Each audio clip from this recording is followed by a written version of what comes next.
আজি আমি CPIML যোৰহাট জিলা সমিতিয়ে এক জোৰ সমদলৰ যোগেদি এই প্ৰতিবাদ সাব্যস্ত কৰিছোঁ আৰু এই শ্ৰমিকৰ হক অধিকাৰৰ কাৰণে মাত মতা প্ৰণৱ দলে অমিত নাগ আৰু আদিত্য ৰাভাক অতি শীঘ্ৰে বিনা স্বত্বে মুক্তি দিয়াৰ আমি দাবীত আজি এক প্ৰতিবাদী সমদল জোৰ সমদল কাৰ্যসূচী আমি হাতত লৈছোঁ।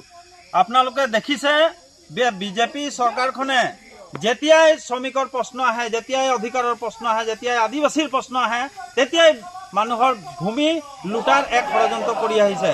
আজি নিৰ্বাচনৰ আগত তেখেতসকলে বিজেপিয়ে কৈছিল যে ৰাইজক, চাহ শ্ৰমিকক, আদিবাসী ৰাইজক ভূমিৰ পট্টা দিম। ভূমিৰ পট্টাৰ নামত ভূবা ফৰ্ম দি ৰাইজক ঠগিলে। আৰু আজি সেই ভূমিৰ কাৰণে আন্দোলন কৰি নিজৰ হক অধিকাৰৰ কাৰণে আন্দোলন কৰা এই গীতা গোৱালা আৰু 45 জন পৰিয়ালে আজি আন্দোলন কৰি আছে। তাক সমৰ্থন কৰি যিসকল ব্যক্তি আজি আন্দোলন কৰিছে তেওঁলোকৰ অধিকাৰৰ পক্ষত, তেওঁলোকক আজি এটা ব্যক্তিক এৰেষ্ট কৰিছে।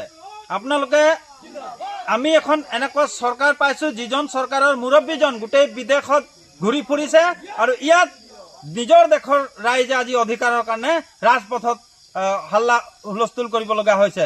আজি দিল্লীত আজি ছাত্ৰ সমাজে আন্দোলন কৰিছে, অসমত নিজৰ ভূমিৰ কাৰণে আন্দোলন কৰিছে আৰু এই বিজেপি নিষ্ঠুৰ চৰকাৰখন আজি নিমাত হৈ আছে। আমি তেখেতসকলক ধিক্কাৰ জনাইছোঁ এই কাৰ্যসূচীৰ যোগেদি। আৰু যিসকল ব্যক্তিক, নিৰপৰাধী ব্যক্তিক তেওঁলোকে বিনা দুখত গ্ৰেপ্তাৰ কৰিছে, অতি শীঘ্ৰে যদি তেওঁলোকক মুক্তি নিদিয়ে এই আন্দোলন গোটেই অসম জুৰি হ'ব। আৰু CPIML যোৰহাট জিলা সমিতিয়ে আজি গোটেই জিলাত এই আন্দোলন আৰু তীব্ৰতৰ কৰিবলৈ বাধ্য হ'ব।